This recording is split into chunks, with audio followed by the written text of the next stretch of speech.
कलयुग धरती पर कैसे आया। बहुत समय पहले की बात है। अर्जुन के पोते राजा परीक्षित बहुत अच्छे और न्यायप्रिय राजा थे। उनके राज्य में सब लोग खुश थे। न झूठ था, न चोरी, न झगड़ा। हर कोई एक दूसरे की मदद करता था। एक दिन आसमान में एक अजीब काला बादल आया। वो कोई साधारण बादल नहीं था, वो था कलयुग, जो पाप और झूठ का रूप लेकर धरती पर उतर आया था। कलयुग बोला, अब मेरी बारी है, अब मैं धरती पर राज करूंगा, सबको आलसी, लालची और झूठा बना दूंगा।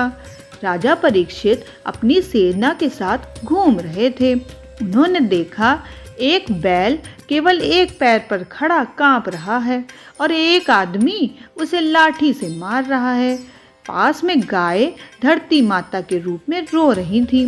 राजा बोले, अरे दुष्ट, तू कौन है जो धर्म और धरती को मार रहा है? कलयुग डर कर बोला, महाराज, मैं कलयुग हूँ। भगवान श्री कृष्ण जब पृथ्वी से चले गए तभी मुझे आने का समय मिल गया, लेकिन मैं कहीं रुक नहीं पा रहा हूँ, मुझे जगह दीजिए। राजा परीक्षित ने कहा, तू रह सकता है, पर केवल 4 ही जगहों पर, जहाँ जुआ खेला जाता है, जहाँ शराब पी जाती है, जहाँ स्त्रियों का अपमान होता है और जहाँ हिंसा होती है। कलयुग बोला, महाराज, ये स्थान तो मेरे लिए कम पड़ेंगे, मुझे एक स्थान और दे दीजिए। ये सुनकर राजा ने उन्हें स्वर्ण यानी सोने में रहने की अनुमति दे दी, पर वे भूल गए कि जो मुकुट उन्होंने पहन रखा था वो भी सोने का ही था। ये सुनना था और कलयुग ने सूक्ष्म रूप धारण किया और राजा के मुकुट में जाकर बैठ गया।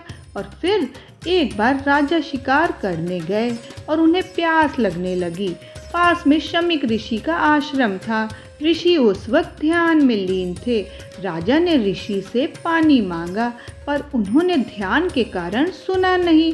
तो राजा के सर पर तो कलयुग सवार होने के कारण वो क्रोधित हो उठा और उन्होंने ऋषि पर एक मृत सांप डाल दिया।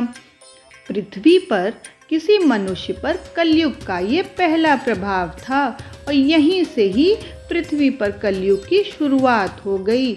आपको ये जानकारी कैसी लगी हमें कमेंट में ज़रूर बताइएगा। और हाँ, अगर हमारे वीडियोस आपको थोड़े से भी अच्छे लगते हों तो वीडियो को लाइक करें, शेयर करें और चैनल को सब्सक्राइब करना बिल्कुल ना भूलें। धन्यवाद।